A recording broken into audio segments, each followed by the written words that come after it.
This is great news for anybody who would love more hair. UCLA scientists, this is unbelievable news. This is going to change the world. I feel like, when was it? When did the fat drug come out? When was that? Just recently. The Wegovy. The Ozempic. The Ozempic and Wegovy. Maybe 3 years ago, probably. 3 years ago. This is another one. I mean, they're coming in. Miracle through science.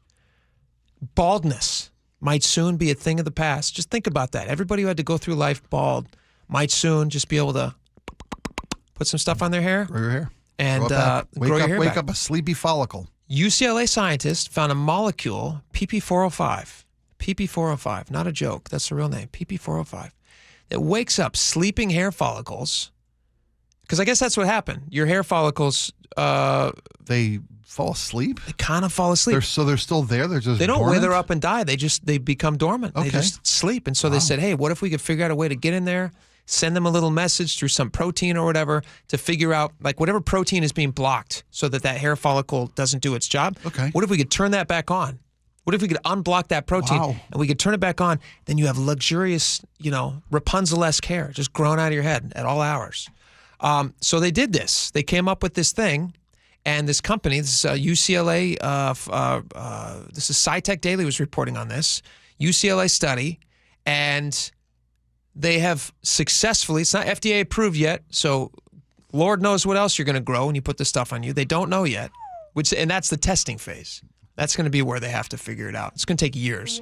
But you can rub a thing on your head, and then you have hair. It really grows back. Within a week, you start growing actual hair on your head.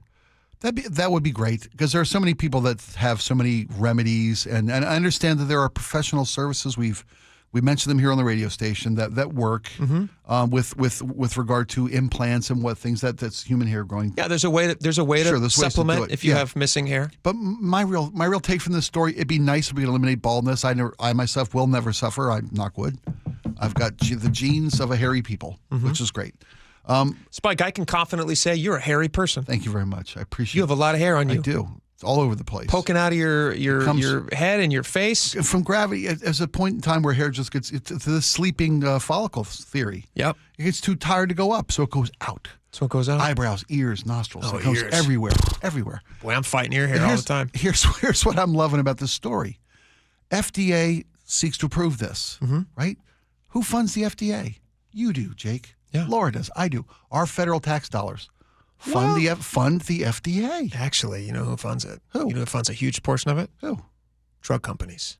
Okay. Did you know that? Did you know that? Funds Funding the Food and Drug Administration? Yes. Interesting. To get these various things approved. Yes. Okay. Isn't that amazing? That's scary. It's a little scary. It is scary. Okay. And then research at UCLA.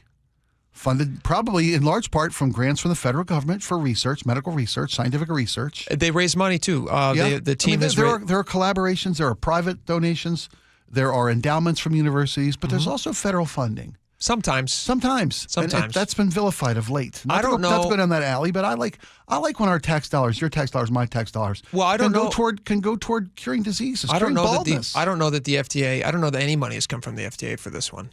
I don't know. No, I don't know that either. But okay. I don't know that the UCLA scientists were working from a federal research grant. They may have been. I'm betting they're not. Well, I'll look into it and let you know. We should find out. But I'm betting. I do know that federal money helped develop Viagra. Do you know how Viagra was discovered? It was for something else. It was blood. All these old guys. This is a real thing. You can look this up. But all these old guys. It was a blood pressure medication. Right. Just like Wegovy and all those things. It was diabetes medication. That's right. Yeah. People started losing a bunch of weight, but all these old guys were coming in for their blood pressure meds, and they were all smiling. They were all happy as clams. What's up with you guys? Yeah. And funny you should ask, we said. Well, no, they all kept asking. They said, hey, can I get more of these blood pressure meds? And they said, why do you want them? And then they would tell them this side effect it was a big impact. It was a happy ending.